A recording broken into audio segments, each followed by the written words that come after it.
Oke, kita sambung lagi kelanjutan dari novel Heavenly Demon, Rencana B. Tepat sebelum peperangan, Flora pun mengumpulkan para pimpinan dari front barat. Dan hasil dari pertemuan tersebut adalah jika mereka dalam kondisi sangat-sangat terdesak, maka mau tidak mau mereka harus melancarkan rencana B walaupun itu sangat menyakitkan. Di mana rencana B tersebut adalah meninggalkan kastil ataupun mundur dari front barat dan membiarkan kastil diambil alih oleh Kronos, barulah setelahnya meledakkan kastil tersebut dan kembali ke masa kini. Setelah terdesak dan tidak memiliki harapan untuk bertahan, Vanderbook pun memerintahkan semua orang untuk mundur. Di sisi lain, Chris masih sibuk berhadapan dengan para pendekar aura dari Kekaisaran Kronos. Awalnya Chris lah yang memimpin.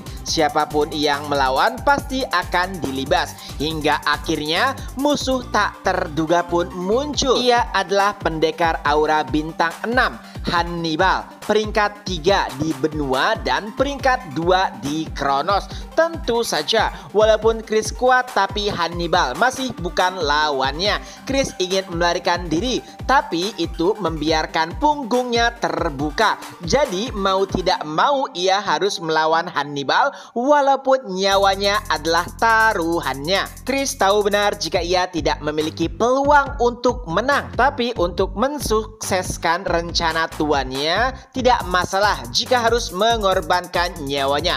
Tapi tiba-tiba Count Nicholas pun muncul. Ia tidak ingin Chris mati dan mengorbankan dirinya. Tentu saja awalnya Nicholas berkata jika ia akan melawan Hannibal lalu menang dan menyusul Chris. Tapi tentu saja itu hanyalah angan-angan. Walaupun memang Nicholas ingin sekali melawan sosok yang kuat, tapi Hannibal jauh di atasnya. Seberapa kuat pun usaha Nicholas, ia pada akhirnya tetap kalah. Tapi pengorbanan tersebut memberikan waktu yang berharga bagi pasukan Dimitri. Oh ya, rencana Flora untuk meledakkan kastil juga gagal karena penyihir tingkat 8 Kronos menciptakan sebuah lubang hitam dan ledakan tersebut pun berhasil disedot. Tentu saja awalnya Duke Bamford sangat yakin bisa menjatuhkan front barat dengan mudah. Ia telah membawa penyihir tingkat 8 dan juga peringkat 2 Kronos. Tapi sayangnya setelah beberapa hari mereka masih belum bisa menguasai front barat karena ada banyak rencana lainnya yang dilakukan oleh pasukan Dimitri selain meledakkan kastil. Intinya mereka berhasil mengulur waktu. Walaupun Duke Bamford juga heran untuk apa mereka mengulur waktu, padahal Roman sendiri tidak pernah muncul. Hingga akhirnya ia pun mendapatkan berita mengejutkan dari pasukan, yaitu Roman Dimitri berhasil menguasai Kortas, wilayah yang sama pentingnya seperti front barat. Apalagi di sana juga ada gerbang warp. Kembali flashback tepat setelah menghancurkan Raskal. Daripada kembali menjaga front barat, Roman Dimitri lebih memilih untuk menuju Kortas. Ia tidak membawa banyak pasukan, hanya seorang saja, pria bernama Nelson. Tentu saja sebelum menjalankan misi tersebut ada banyak pro dan kontra. Di antara pendukung Roman, tentu saja mereka sangat yakin jika Roman kuat. Tapi Kortas merupakan salah satu tempat penting bagi Kronos karena memiliki gerbang warp.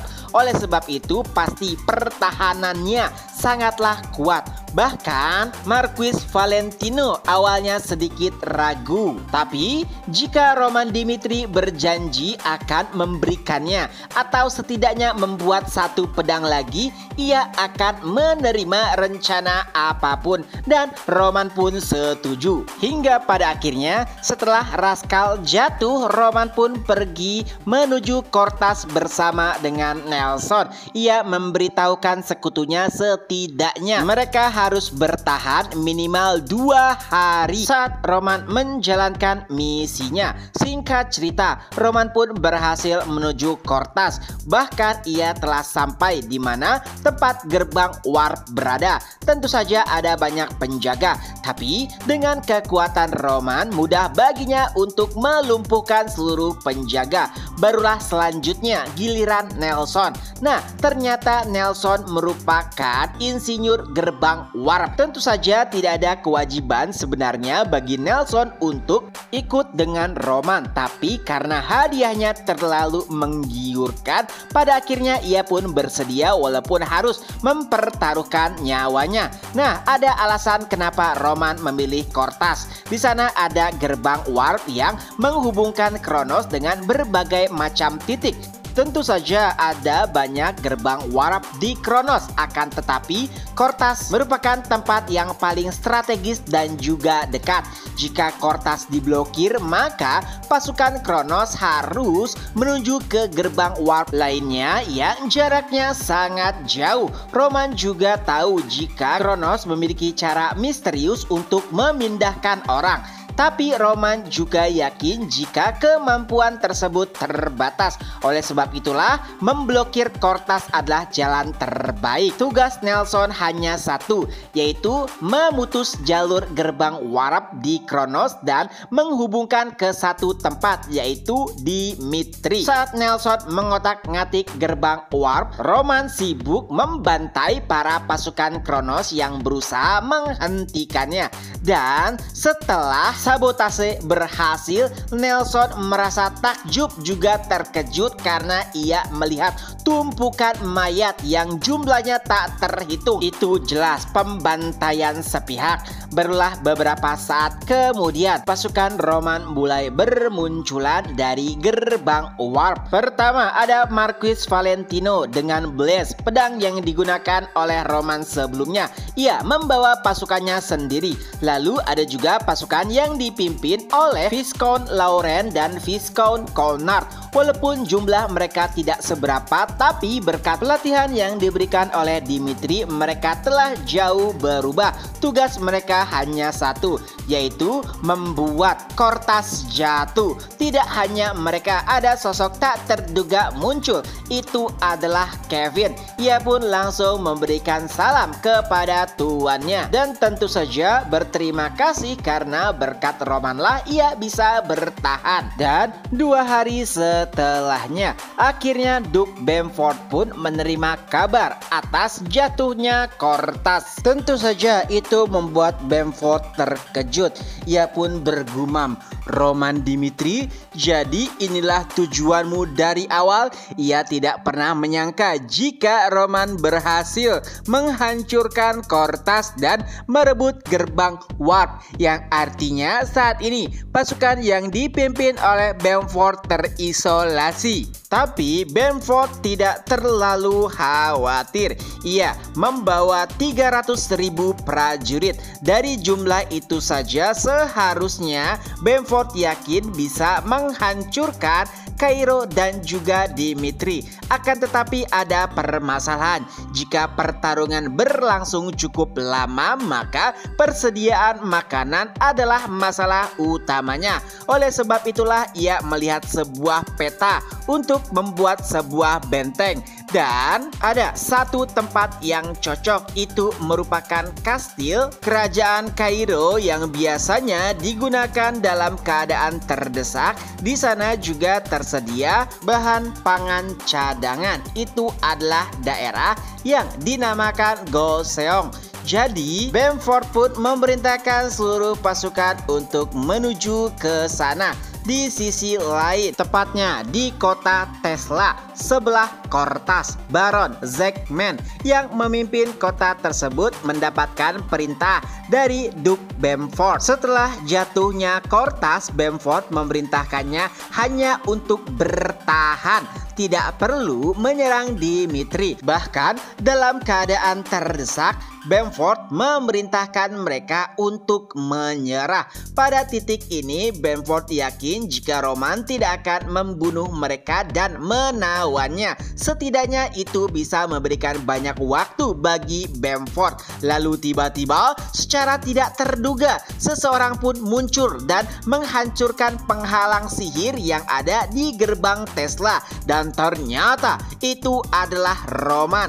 Barulah setelahnya 30.000 pasukan yang ia pimpin mulai menyerang Tesla. Dan tidak butuh waktu yang lama, pada akhirnya Baron Zeggman pun lebih memilih untuk menyerah sesuai arahan Duke Bamford. Tapi ternyata asumsinya salah. Awalnya ia berpikir akan dijadikan tawanan dan mereka akan ditukar dengan tawanan dari pasukan Dimitri yang ditangkap oleh Kronos. Tapi ternyata Dimitri ataupun Roman tak kenal ampun. Daripada membawa tawanan, lebih baik membunuh mereka semua. Apalagi setelah mendapatkan informasi jika Count Nicholas telah mati. Roman tidak ingin menyia-nyiakan pengorbanan para prajuritnya. Nyawa dibalas dengan nyawa. Di sisi lain, pasukan yang dipimpin oleh Duke Bamford akhirnya tiba di Goseong. Ia pun memerintahkan beberapa orang untuk memeriksa apakah ada jebakan atau tidak. Dan ternyata semuanya nampak begitu normal. Tidak ada jebakan dan bahkan nampak jelas banyak sisa-sisa makanan. Seperti tempat tersebut belum lama digunakan. Ada sedikit keraguan di wajah Duke Bamford. Oleh sebab itulah ia mengumpulkan para pimpinan pasukan lalu menanyakan bagaimana pendapat mereka terkait dengan situasi terkini. Tentu saja menduduki Goseong merupakan sebuah anugerah. Mereka bisa mendirikan benteng dan juga memiliki persediaan yang cukup. Akan tetapi Bamford merasakan jika semuanya berjalan terlalu mulus. Ia yakin Roman bukanlah orang yang sembrono setelah mendeklarasikan perang. Tapi sayangnya Bamford juga tidak bisa menebak kira-kira apa yang sedang direncanakan oleh Roman. Di sisi lain, kerajaan pro Dimitri yaitu Redford, Frank, dan juga Hector. Mereka membicarakan apakah perlu membantu Dimitri atau tidak. Tapi Edwin Hector menyarankan untuk duduk saja dan menonton semua yang telah direncanakan oleh Roman.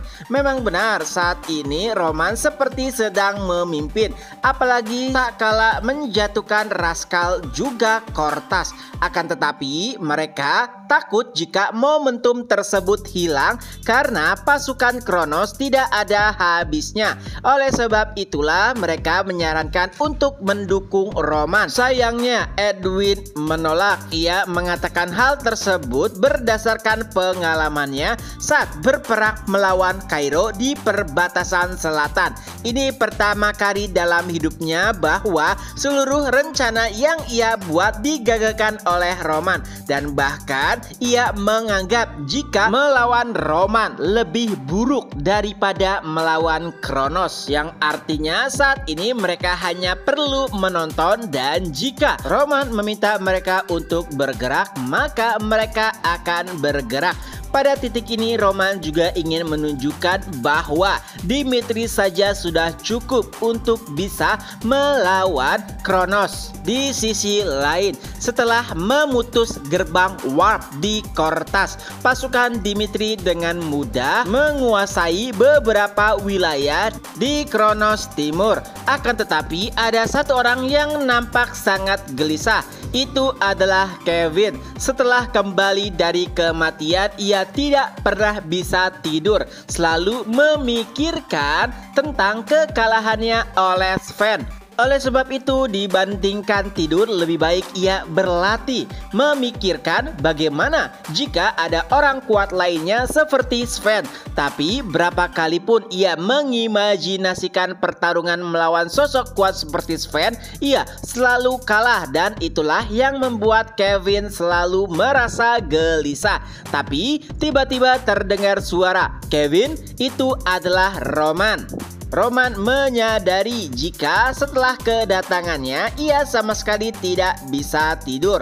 Oleh sebab itulah kali ini ia mendekati Kevin dan memberikannya solusi untuk bisa menjadi lebih kuat. Setelah kedatangannya di benua Kronos dan mempelajari teknik pedang aura, Roman sadar dan yakin jika konsep pedang aura yang ditemukan oleh Alexander itu berjalan pada jalan yang salah. Itu dibuktikan bahwa beberapa pendekar aura bisa mengalahkan pendekar aura lainnya yang lebih kuat, apalagi jika memiliki teknik pedang yang mumpuni. Oleh sebab itulah Roman akan mengajarkan Kevin sebuah teknik pedang, yaitu Heavenly Magic Sword, teknik pedang Heavenly Demon yang biasa Roman gunakan. Di lain sisi ternyata tidak hanya Kevin yang sulit tidur, begitu juga dengan Chris. Ia ingat benar kata-kata terakhir Count Nicholas dan berkatnya pasukan Dimitri berhasil melarikan diri. Ya, walaupun Nicholas tidak bisa bertahan cukup lama saat melawan Hannibal, tapi itu sudah cukup untuk memberikan waktu bagi pasukan Dimitri. Oleh sebab itulah Chris merasakan jika dirinya seperti katak di dalam sumur. Walaupun ia telah bertambah kuat, tapi dunia jauh lebih mengerikan daripada apa yang ia kira. Ia pun bangun lalu mengayunkan pedangnya, mengingat seluruh apa yang pernah diajarkan oleh tuannya. Hingga setelah beberapa hari terlihatlah sebuah perubahan.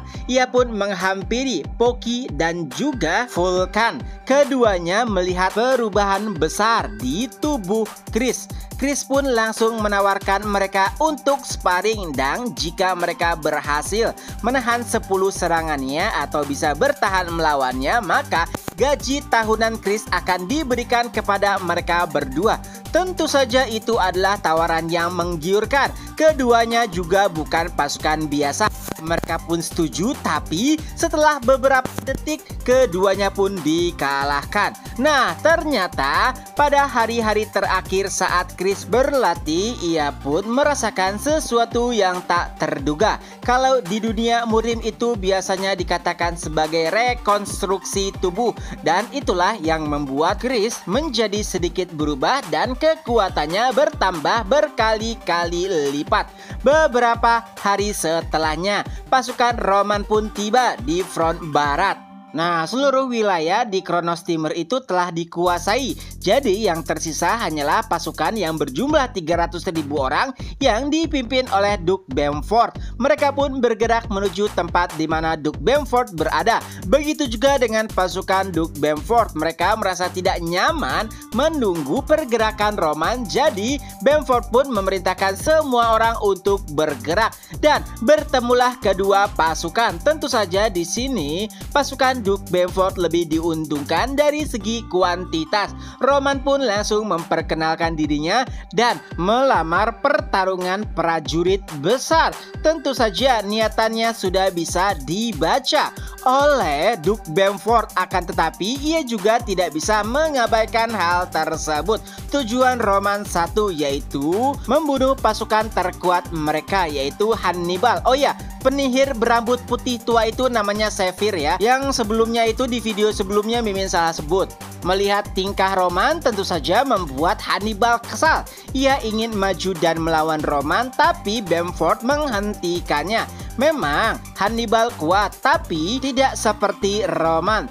Jika Hannibal bisa mengalahkan Barbossa juga, tapi tidak mungkin bagi Hannibal bisa mengalahkan Barbossa hanya dalam 7 gerakan saja. Duke Bamford pun mulai memikirkan beberapa hal terkait dengan lamaran tersebut.